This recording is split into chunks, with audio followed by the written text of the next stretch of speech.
Everyone, welcome to my channel. तो आइए आज हम बात करते हैं हमारे जो जीएनएम होती है, जीएनएम के थर्ड ईयर के सिलेबस की। तो जीएनएम का जो सिलेबस होता है हमारा, उसमें जो थर्ड ईयर होती है उसमें हमारी दो सब्जेक्ट माने जाते हैं। तो एक सब्जेक्ट होता है हमारा मिडवाइफरी, तो मिडवाइफरी एंड गायनोलॉजिकल नर्सिंग।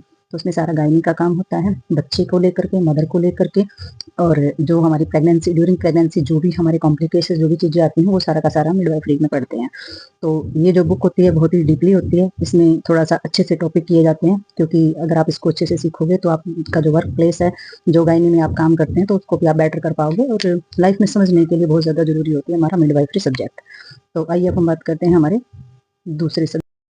तो ये है हमारा दूसरा सब्जेक्ट। तो जो हमारा दूसरा सब्जेक्ट है वो है कम्युनिटी हेल्थ नर्सिंग। तो कम्युनिटी हेल्थ नर्सिंग हमने फर्स्ट ईयर में भी पढ़ा है, ठीक है। तो फर्स्ट ईयर में हमने जो पढ़ा है इसका लेवल वो थोड़ा सा कम था, और जो थर्ड ईयर में जो इसका लेवल पढ़ा जाता है वो थोड़ा सा हैवी होता है।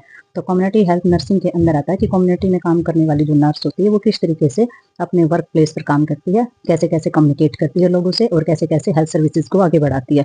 तो ये हमारा सारा का सारा कम्युनिटी हेल्थ नर्सिंग के में आ जाता है। और जो हमारी मिडवाइफरी होता है उसमें सारा का सारा हमारा ड्यूरिंग प्रेगनेंसी, बेबी, मदर, उनके ट्रीटमेंट, उनके कॉम्प्लिकेशंस, इन सभी चीज़ों पे ध्यान दिया जाता है।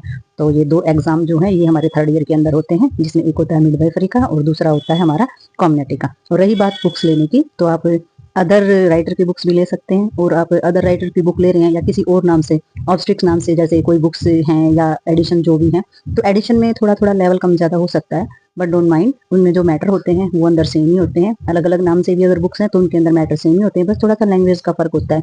किसी किसी में लैंग्वेज थोड़ी टफ होती है, किसी किसी में ईजी होती है, पढ़ने में आसानी होती है। तो इस तरीके से हमने जो बुक लगवाई है तो लगवाई है, और इनमें से जो मैं वीडियो डालूंगी या फिर मैं ऑनलाइन यूट्यूब पर भी जो सिलेबस कराऊंगी वो इन दो बुक में से कराऊंगी, ठीक है।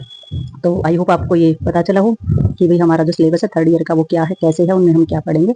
तो मिलते हैं किसी नेक्स्ट वीडियो में, तब तक के लिए बाय बाय।